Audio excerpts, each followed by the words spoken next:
जय श्री राम दोस्तों, स्वागत है आप सभी का सनातन धर्म यात्रा में। दोस्तों, पिछले वीडियो में आपने मनुस्मृति के तृतीय अध्याय के 80 श्लोकों को सुना और समझा।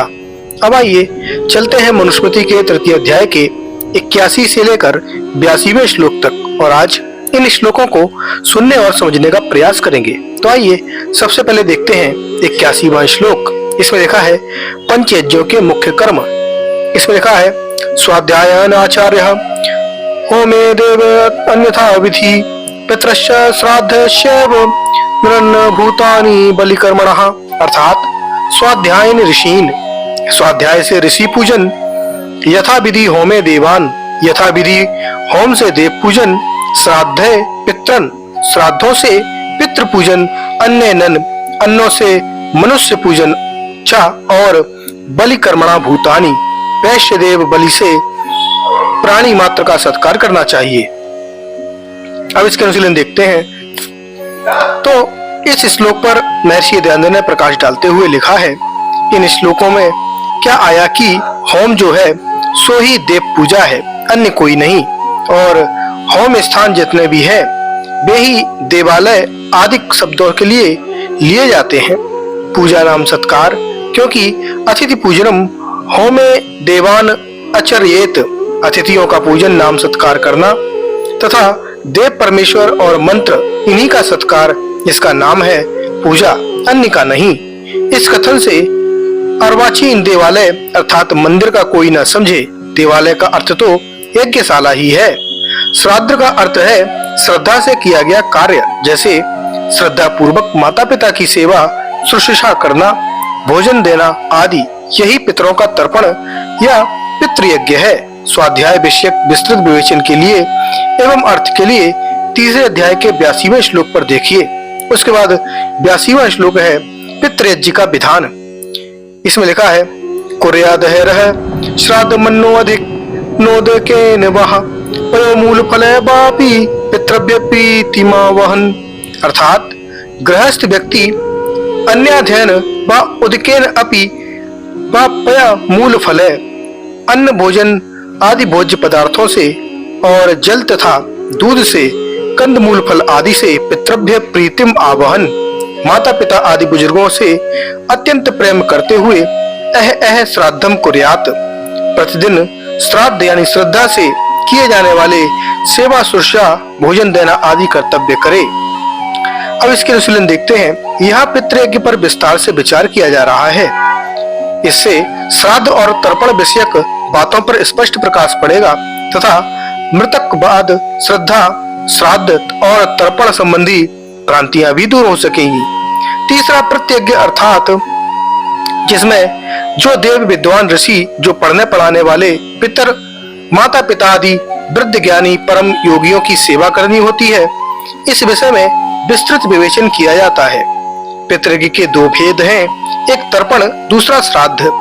एन कर्मणा विदिशो देवान ऋषीन पितृश्च तर्पयन्ति शुक्यन्ति तत् तर्पणम। अर्थात जिस कर्म से विद्वान रूप देव, ऋषि और पितरों का सुख युक्त करते हैं उसे तर्पण कहते हैं। यतेषाम श्रद्धाम सेवनम क्रियेत तत् श्राद्धम। अर्थात जो इन लोगों का श्रद्धा से सेवन करता है वह श्राद्ध कहलाता है।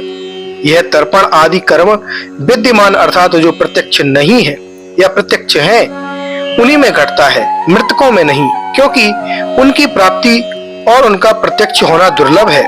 इसी से उनकी सेवा भी किसी प्रकार से नहीं हो सकती और जो उनका नाम लेकर देवे वह पदार्थ उनको कभी नहीं मिल सकता। इसलिए मृतकों को सुख पहुंचाना सर्वथा असंभव है। तर्पण आदि कर्म में सत्कार करने योग्य तीन हैं, देव, ऋषि और पितर। पितर से अभिप्राय क्या है? तो विद्या, सुशिक्षा आदि से पालन पोषण और रक्षण करना है, वही पितर कहलाता है। ब्राह्मणों के प्रमाण द्रष्टव्य हैं। तो गोपद ब्राह्मण में लिखा है 1/24 में देवा व एते पितरः। गोपद ब्राह्मण 1/25 में लिखा है स्विष्ट कृतो व पितरः। अर्थात सुख सुविधाओं द्वारा पालन पोषण करने वाले और हित संपादन करने वाले विद्वान व्यक्ति पितर कहलाते हैं। उसके बाद शतपथ ब्राह्मण 2/1/3/4 में लिखा है मर्त्या पितरः, मनुष्य ही पितर है अर्थात मृत नहीं। इन प्रमाणों से यह सिद्ध होता है कि मृत पितरों की मान्यता मात्र कल्पना और भ्रांति है। माता पिता पितामह आचार्य आदि ही पितर कहलाते हैं। मनुस्मृति में स्थान स्थान पर इन्हीं व्यक्तियों को पितर कहा है। चौथे अध्याय के 257वें श्लोक में उन्हें ऋण से ऋण होने के लिए कहा है। महर्षि पितृ देवानाम गत्वा निर्ण्य यथाविधि। यह जीवितों के साथ ही संभव हो सकता है। मनुस्मृति के अन्य प्रमाण भी दृष्टव्य हैं, जैसे दूसरे अध्याय का 126वां श्लोक। इसमें लिखा है अध्यापयामास पित्रम शिशु रक्षांगिरश कभी पुत्र का इति होवाच ज्ञाने परिग्रह तान। ऐसे ही 12वें अध्याय का 49वां श्लोक है पितृश्चैव सद्यास्य द्वितीया सात्विकी गति। इसी प्रकार 12वें अध्याय का 94वां श्लोक है। इसमें लिखा है पितृदेव मनुष्याणाम वेद चक्षु सनातनम। इसी प्रकार 9वें अध्याय का 28वां श्लोक है। इसमें लिखा है दाराधीनस्तः स्वर्ग पितृणामात्मस्य हा। इसी प्रकार 3रे अध्याय का 80वां श्लोक है। इसमें लिखा है ऋषया पितरो देवा भूत्यानेति यतस्तथा असासते कुटुंबी अभ्यासतेभ्य कार्य विजानतः। मनु ने चौथे अध्याय के 30 से 31 श्लोकों में जीवित धार्मिक वेदविद विद्वानों को ही हव्य कव्य देने का विधान किया है। वे श्लोक मनु की इस मान्यता को सिद्ध करते हैं कि हव्य कव्य जीवित व्यक्तियों को ही दिए जाते हैं। यदि श्राद्ध है, हव्य कव्य आदि श्राद्ध संबंधी बातों का मित्रक या मृतक पितृ श्राद्ध से कोई संबंध नहीं है। पितरों में वेद का प्रमाण तो यजुर्वेद 2/34 में लिखा है ऊर्ज बहिंत मृतम धृतम यह कीलालम परिस्तृतम स्वाध्याय तर्पयत में पितृत।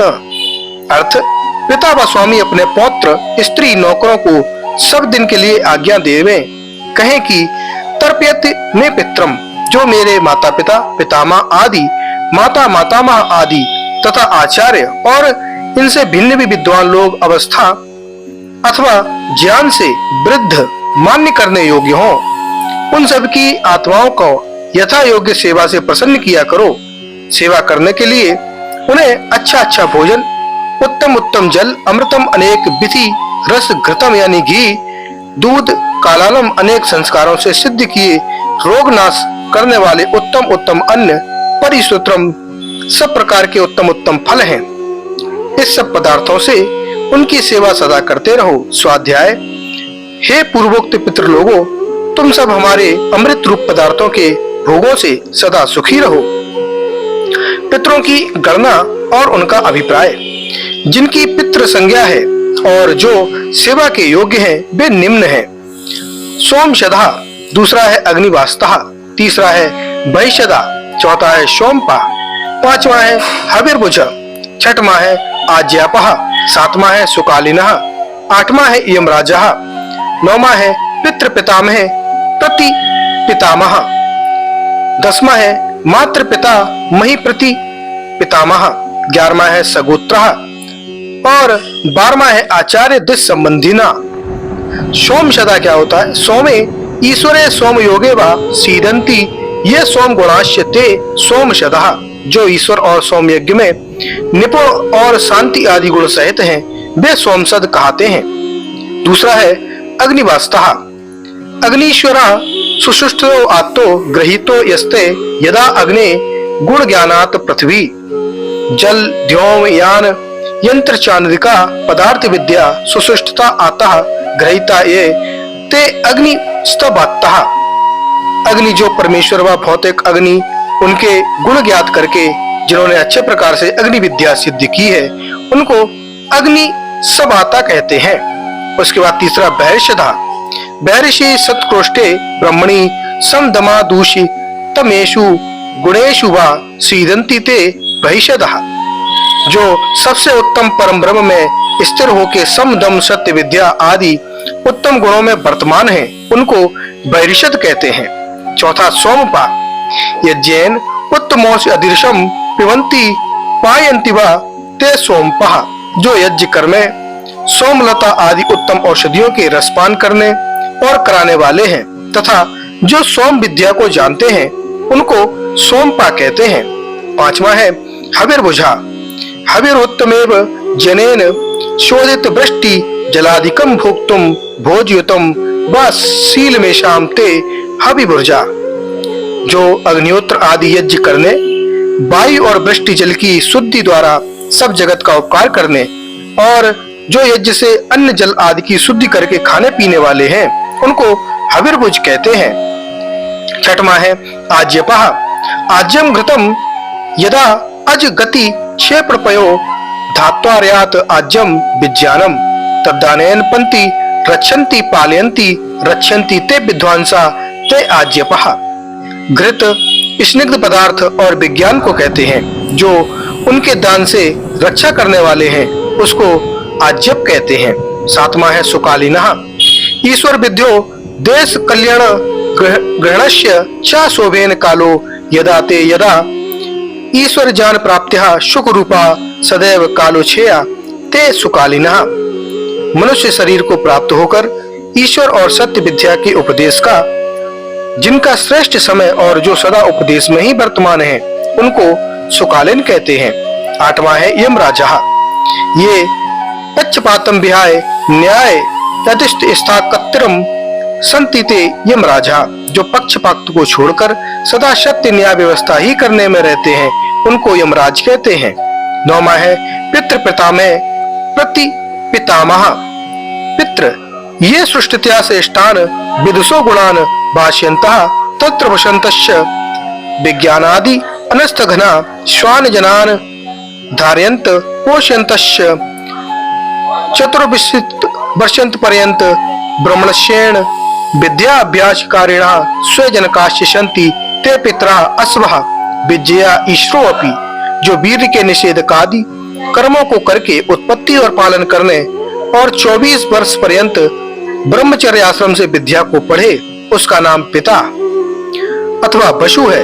पितामह ये पक्षपात रहता दुष्टान रोदयंत चत्वारिंशता वर्ष पर्यंत ब्रह्मचर्य सेवनेन कृत विद्याभ्यासा ते रुद्रा स्व पितामहस्य ग्राह्या तथा रुद्र ईश्वरो अपि।